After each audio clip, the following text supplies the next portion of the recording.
Hello and welcome back to another edition of Tote Stable Tours.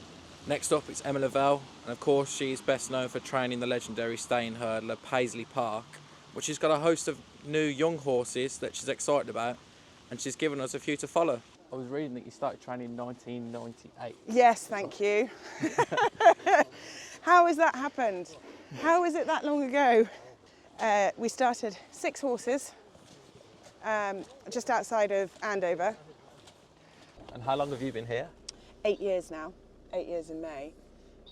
And we spent 18 years in just outside of Andover in Hatherden, where we rented. And then 19 years. Yeah, and then we bought here.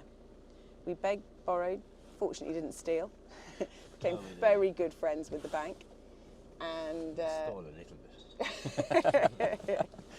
Speak for yourself. We've got 70 boxes, so that fills us up here. Now we've got flat horses. We've got sort of probably 8 or 10 flat horses in still. A couple of those will stay in, but the rest will go. And then all the babies that have sort of been broken, turned away, and ready to come in and start proper training will then come in. We've got a few sort of others sort of that coming back from injury that are doing their pre-training elsewhere, so they'll then come in. So, as a business model, it works to have the obviously to have the yard full. That's 70 boxes, and that's a manageable number for me and for Barry. We're very hands-on, so we both ride out plenty still and still get very involved in everything. And I think if we got bigger than that, I just you stop coping. So it works well. What have we got? We're probably half would be novice hurdlers and maybe a third would be novice hurdlers and bumper horses. We're sort of quite strong this year, I'd say, in the sort of handicap chase department and the sort of I say handicap chase and then probably we've got quite a few handicap hurdlers that I might just keep back for another season. Like Canty Bay, I'll keep him for another season hurdling rather than going chasing with him straight away, because I think there's a bit more room for manoeuvre within his handicap mark. Funnily enough, this horse in front, Rebel Intentions, he won at Ascot last year. The first half of the season was great, and then it sort of just tailed off. But he jumps a hurdle like he wants a fence, and he jumps a fence and you go, oh shit, he needs a hurdle. So, he's one of those that, again, he's not very highly rated, but there's a nice race at his level in him.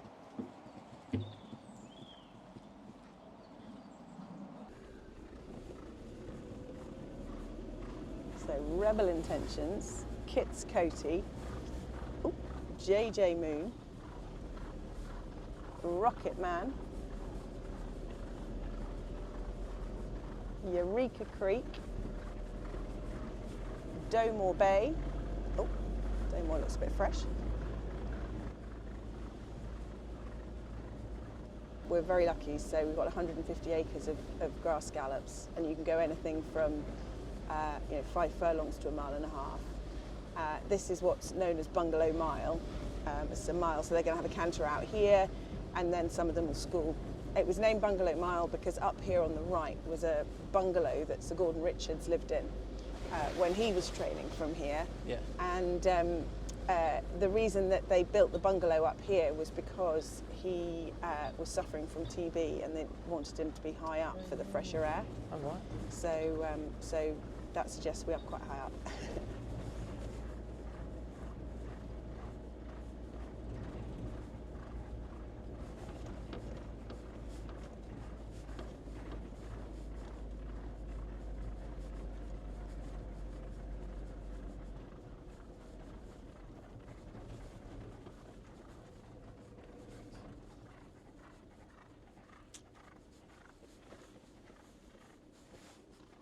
Yeah, so Doughmore Bay, he was great last season and second in the final up at Haydock, 50 grand handicap, and that had always been the target. I kind of regret sending him to Ayr because I think in a way it was a bit of an afterthought rather than the real sort of purpose. And I think with Ayr's so competitive, I think you actually have to be sending them up there with that being the target, and we'd already run our target. Look, he's going to go and jump fences this time around. He's having to pop over a hurdle just to just to get his eye back in again. But he'll go over fences. He's a nice horse. He's a strong traveller, but he stays, and you see he's got loads of scope. He's not over big, but he doesn't know that. He thinks he's got loads of size. But he's a smashing type of horse, and one that I think we should have a bit of fun with over fences. He's not a gimme on his handicap mark. He's definitely walked away from last season, having sort of been quite well loaded on that. But I do think there'll be plenty of improvement up over a fence. I think he's a horse, as I say, that's got that strong cruising speed and maybe just lacks that tiny bit of a turn of foot at the end of it. And over fences, you're sort of negating that. As long as he jumps well, I don't think it'll matter. So he is schooling with Eureka Creek, who will go to Fosslas for the mare's handicap chase. Always in the money, doesn't win enough. She's probably 2 miles 6 is her ideal distance. Doesn't quite stay further. She's as game as a pebble. She's a good jumper, and she should go and win another race. The other horse is, I think, probably the best handicapped horse in the yard. She's a filly called Kit's Coty. Tom got knocked off her when travelling really well at Ludlow. She was then 4th at Exeter, but came out and won at Hereford, won doing handstands. And we thought off a mark of 105, I think she had. We were just like, oh my God, she's a shoo-in off that. Can't believe she's got such a low mark. Went to Wincanton with her, and on very soft ground, but it shouldn't have worried her. But she pulled a muscle jumping down the back. Tom pulled her up quite quickly, and then I just took a long time to get her back. And I ran her at Warwick, where at the end of the season, just on a recovery mission, because I didn't want to finish on the note that we'd finished on at Wincanton. Ground was too quick for her. She finished 3rd, but she ran really well. She wasn't able to quicken on that quicker ground. She'll go and jump a fence this time around, and I think she's another one where, if we can get some of those mares chases going with her, it will be absolutely ideal. But I do think she's very well handicapped. All right. Good. All right, Hannah. Good. Because the thing is, for him, if he wants nice ground, but so if it's bottomless, he's not going to go. He'll probably go to Chepstow for the opening meeting. Or if the ground was all right, we've got a 2.5 mile and a 3 mile chase there. He'd probably run the 2.5 mile. But I'd love to run him in a conditions chase. I'd love to, because I just feel that he gives so much weight away in all these handicaps, and it's just so tough for him.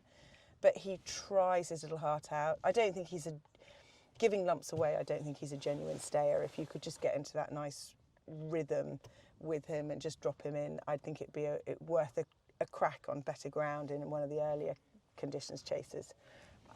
Seen last season he finished in the Old Roan Chase. Yeah, he did, but again, he's just he's carrying loads of weight even in that. Now he's on the cusp, and he's it's been hard this summer because look, it was brilliant winning the Summer Cup at Uttoxeter, but I think he drives everybody mad because he forces everybody else out of the handicap, and so it makes it really hard for anyone to assess him. But the handicapper hasn't been particularly kind to him either. He hasn't moved him for his last 2 runs, and in fact, the horse that beat him has only gone up £3 for beating him twice, and we haven't moved. And you kind of think, really? But anyway, look, we've had so much fun with him, and if the ground does stay dry, which I'm not sure it's going to, I'll definitely keep him going because he loves racing. That's his raison d'etre. He loves racing. Right, we'll start with My Silver Lining. Obviously, the classic chase winner last year, and she was great in staying handicap chases. Yeah, she's as hard as nails. She loves soft ground. She'll keep going all day long, and she's a brilliant jumper. So, all the perfect ingredients for a proper staying chaser. And she did us proud last year. And I actually think the handicapper has been, touch wood, pretty kind to us. I still think we're on a very, on a sensible mark. Now, I think probably we'll go back to Wincanton, the same race she ran in last year as her starter. The Welsh National is absolutely her target, and so yes, all roads will lead there, but the other side of that is she loves her racing. She takes her racing really well. And, you know, there's a new 3 mile 5 staying handicap at Ascot. If the ground was soft, we might take a look at that. There are some big prizes for these genuine stayers, and so, you know, we'll look at what's out there. But she seems in really good form. She's fresh and well.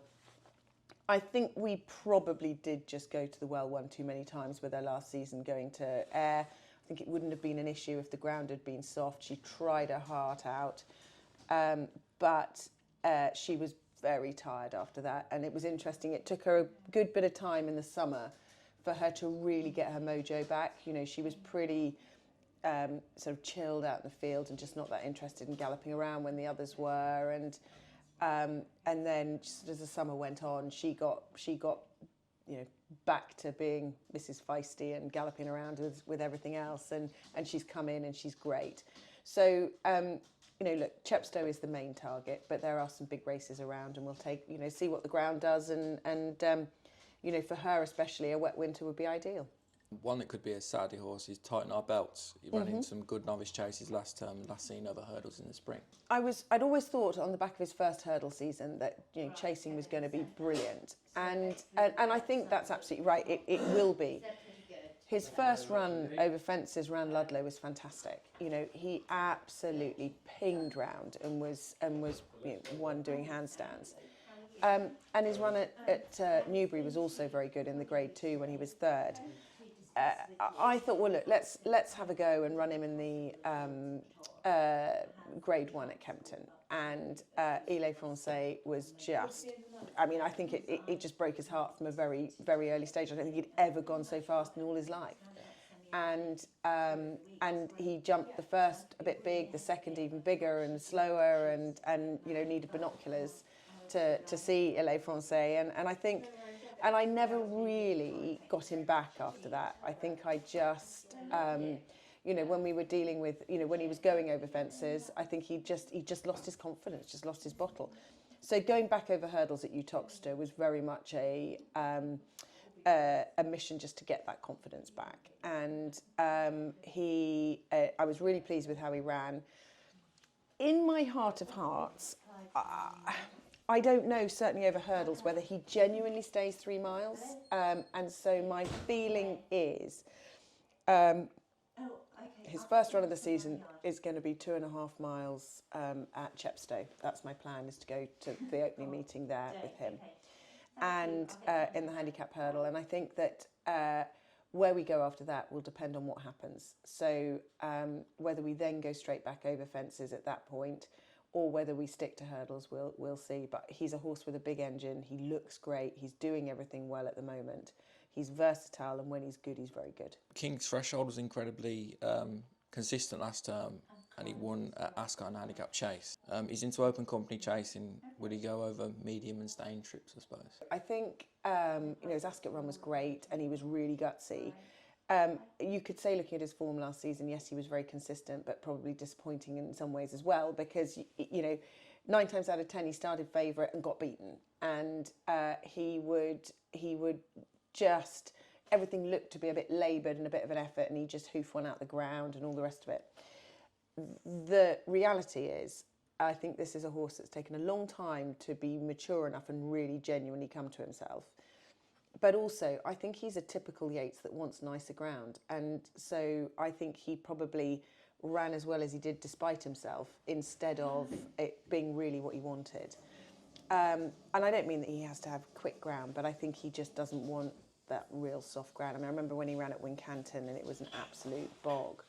And he just looked laboured. And I think he is, because I think when he gets on that nicer ground in the way he did at Ascot, he actually just looked like a class horse, travelled everywhere, jumped great. I think jumping off it, he finds it easier. You know, he's a bit, you know, we were discussing earlier, I love those sort of staying handicap chasers, because I think that you've got a great choice of races for them.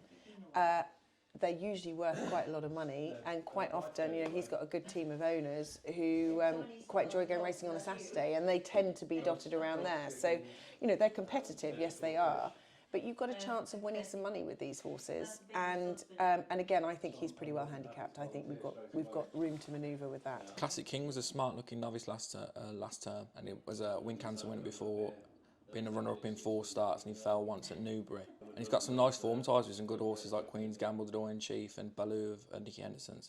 He seems quite versatile trip-wise. Is he going to go chasing? Yeah.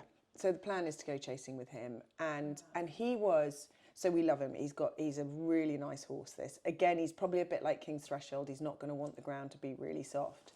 And I think he genuinely came to win his race at Newbury when he went and fell at the last. It was like, oh, I can't believe it. Because I don't think that there was there definitely isn't a reason of not being genuine that he didn't win as many races as he should have done. But I think that what he used to do is when you got competitive towards the end of the race, his jumping could just falter, and he'd just go and leave his back end in there or do something stupid or just be a bit big and slow. I think jumping fences will be a big improvement for him. He's going really well. He's had a couple of schooling sessions. If it's not bottomless, the plan will be for him to go to either Fosslas there's a novice handicap chase there over over 2 miles, I think, sorry. 2 miles at sort of early October, and then if not, then we've got a Utoxeter option as well. I think you're right, re-trip. I think he's versatile. I think 2 to 2.5 miles is fine for him. If you're on a tight track, 2.5. If you're on a sharp track, 2 miles would be fine. I think he's smart. I think he's got a lot of quality about him. He's big, and I think he's a horse that should make a chaser. Maybe I should have asked Barry about Bethpage, because I'm guessing she's named after a golf course. Yes. A very good one. Yeah, absolutely. And she's a real improving type, and again mixed it with some really smart horses last term. And she was third in Class 2 at Worcester. Look, the first 3 that we've talked about there, they're all horses that don't want the ground to be too soft, and she would be the same. And so she kind of just handicapped herself on ground that was softer than ideal. And so then when we got our ground and we just stepped her up a bit and trip, she went bang, bang, bang and won 3 on the bounce. We threw her in the deep end a little bit at Worcester, running her in the Class 2 handicap there. But we thought, well, you know what? She's done 1-3. Let's see how she goes. And she ran a belter. She probably just struggled to quite get to the line that day. But we'll keep her over hurdles. Again, I think she's got a lovely mark still to play around with, so I'm still happy with that. I was a bit gutted because there always used to be the listed mares hurdle at Kempton over 3 miles, and they've reduced the trip to 2.5 now. And I was thinking, God, that would have been perfect for her. But look, she's a grand filly, and I would hope that she's more than capable of winning some more races. Follow those boys, follow them home. Same for you, Cam. Huh? And I'll pop him as well. And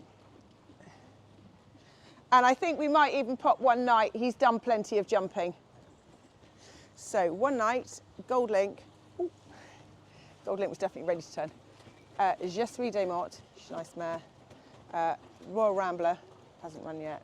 Bertie Blue, he's actually got very good form. He missed a bit of time with a leg. And then General Medrano, handicap chaser, decent handicap chaser. Great jumper, 2 to 2.5 miles. He just had his palate redone, which I think it made a big difference to him when we did it a couple of seasons before. So I think hopefully it will make a big difference to him again. Yeah, he's running a good handicap chase, isn't he, General Medrano? Yeah. For some reason he doesn't like Kempton. I always think Kempton should be ideal for him, but he just doesn't like it. But he's run some really good races, and he's just the most brilliant jumper. And he's just the kindest horse.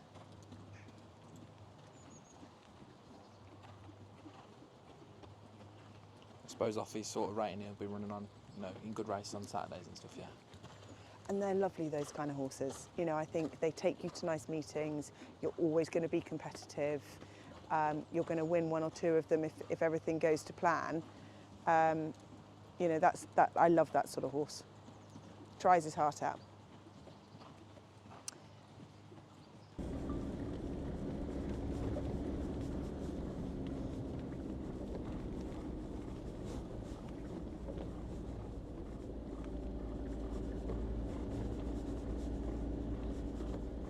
a lovely mare, lads. She matures, she's a beauty.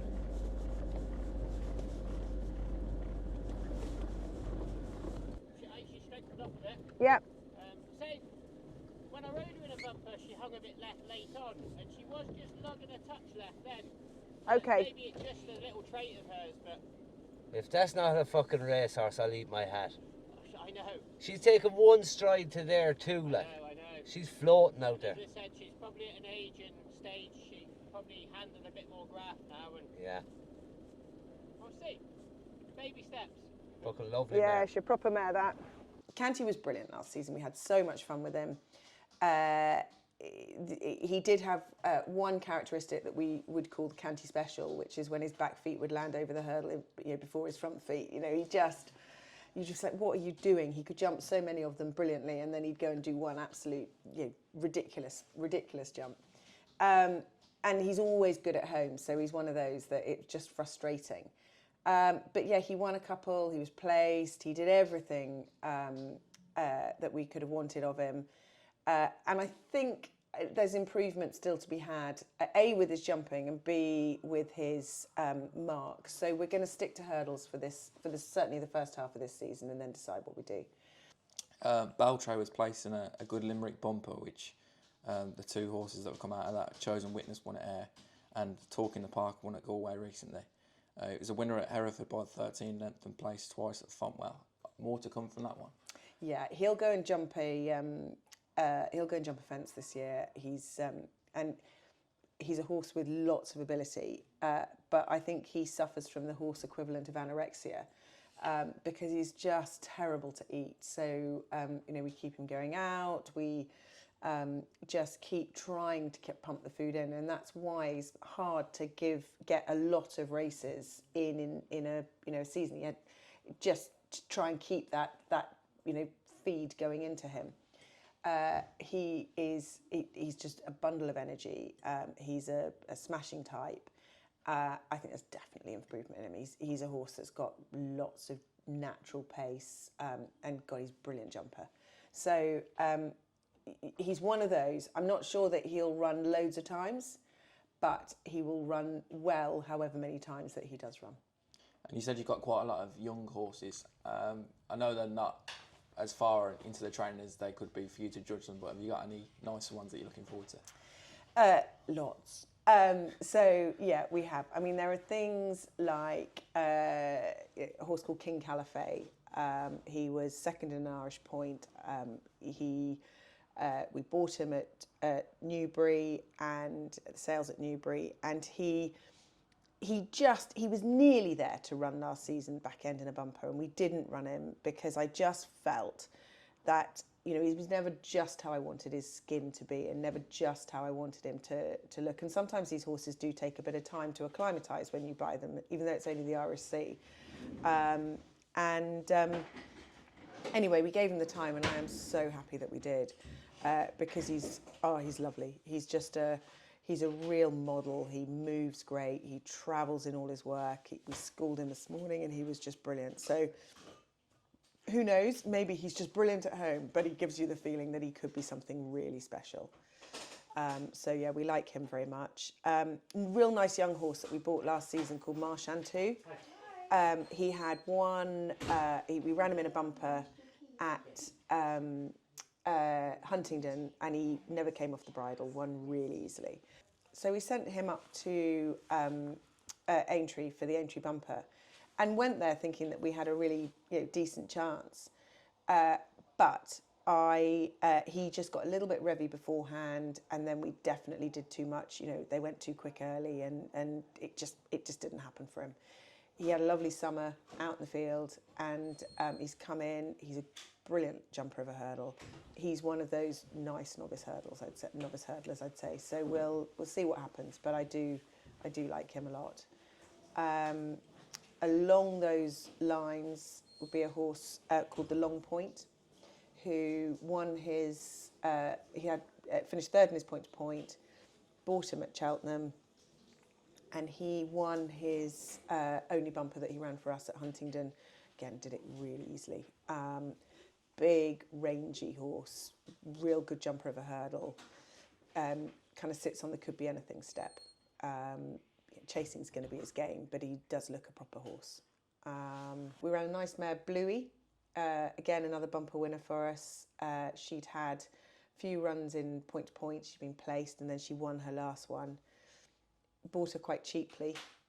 She came out first time and skipped around in an 8 grand bumper at Plumpton. No one saw her. That was it. She just galloped off and never headed. She's as hard as nails, but she's a nice filly. Silver Thorn was another horse that was placed in his 2 bumpers. He was 4th and then 2nd. The most straightforward, honest horse you'd ever meet. I think will definitely handle cutting the ground. And again, so 2.5 mile novice hurdles. Looks quite smart. Final question for me is, what's the latest on Paisley Park? How's he enjoying retirement? He's loving it. He looks like a warthog out in the field at the moment. He's covered in mud. So he's brilliant. He's still here. I think he sort of stopped racing, and it was, he's been a part of our lives for so many years, and such a humongous part of our lives, that it was always going to be hard for him to, retire and then walk out the yard. So we're just kind of weaning ourselves off. And so he had the summer here, and we sort of played about with him. He's out in the field at the moment, but I think he's sort of, Andrew was down yesterday and we had a chat about it, and I think we're pretty much sure now what we're going to do with him and where he's going to go.